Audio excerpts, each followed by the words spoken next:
Well, I have an interesting topic today. Let's talk about anxiety. Anxiety and what it has to do with INFJs exactly. Well, everybody can get anxiety. All right, hold on. Let's first define anxiety because there's anxiety and then there's anxiety, right? There are full blown anxiety attacks where if you have experienced that, you literally feel like you're going to die. Yes, been there, done that.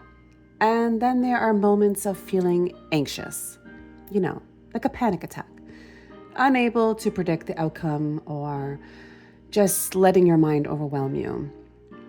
Well, they are connected. I figure if the regular schmegular anxious thoughts accumulate, there's the risk of our anxiety cup running over, and bam, there goes the anxiety attack coming on.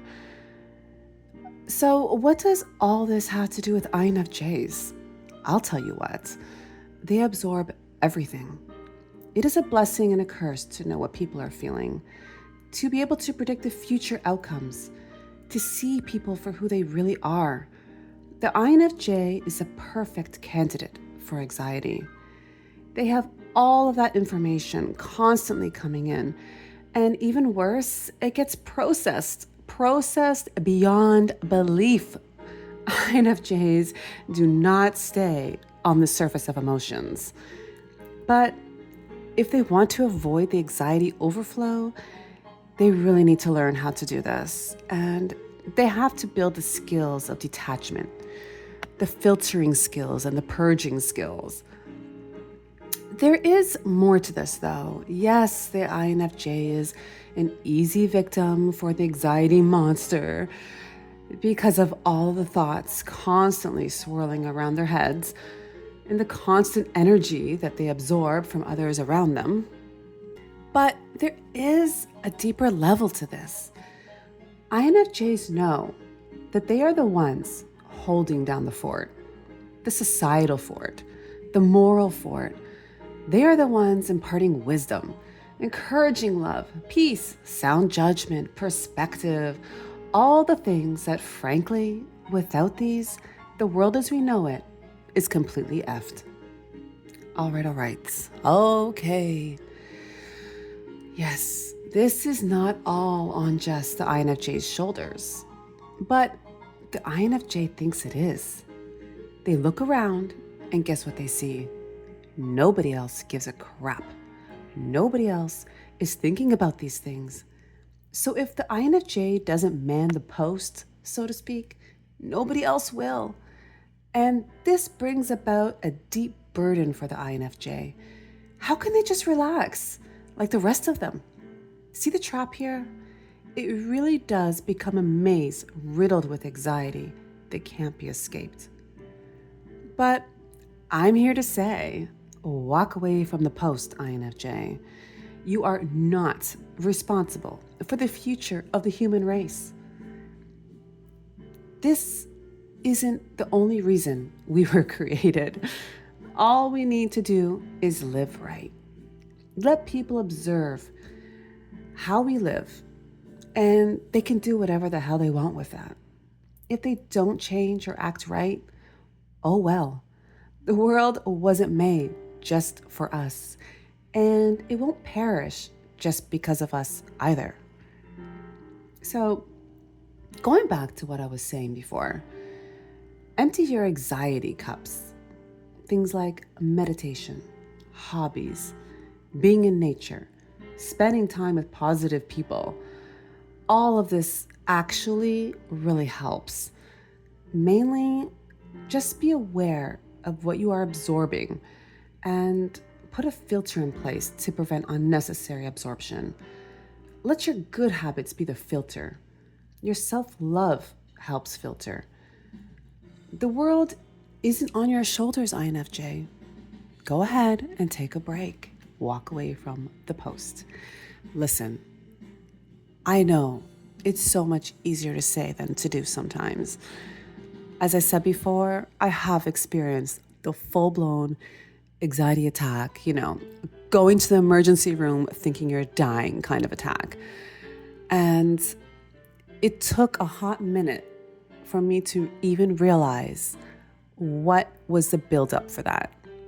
Because an INFJ could just take on everything. We're so good at taking everything because we can handle everything. Anything, right? We're so strong until we can't. That's the catch. And I think the INFJ sort of has this nuance to them of their, I don't know, they really sort of believe that they're invincible. Because guess what? In all of our lives, we sort of have become invincible. Like, there's so many things that we have achieved against all odds. There's so many things we know that we shouldn't even really know. There's things we feel that we don't even know why we feel them, and it turns out we were right. It's like we sort of begin to believe that we can really just take on anything. And you know what? We can actually. We're so freaking strong, but there's a limit to everything. And I tell you what, it's a tough pill to swallow as an INFJ to realize, I know this sounds so egotistical, but to realize that you can't be everything you want to be. And you can't be everything for everybody else. Not forever anyways, and not constantly, and not without bleeding out the system, okay? You got to work on bleeding out the system. And that's the thing of it. We're so, I don't know about you guys. I feel honored a lot of the times, okay, that I'm even capable of being someone's refuge, you know, that I'm the one that's able to help them turn a corner in their lives. Like, for me, that's just beautiful. And I love that. I wouldn't want to live any other way. But I just had to realize that there's limits. And if I wanted to be able to do that, that's great. And I can, but I had to put in some barriers, you know? I had to put in some things, as I said before, to kind of empty my cup again so that I can fill it again by helping someone else, you know? But anyways, I'm rambling on here, guys. But just know I feel the pain with you. I really do. I relate. If you think like this, I relate. And if you have not experienced the full-blown anxiety situation and it hasn't all caught up with you, kudos to you. Maybe you've already done all of these things instinctively and you're winning at life. Or, I don't know, take this all as a warning.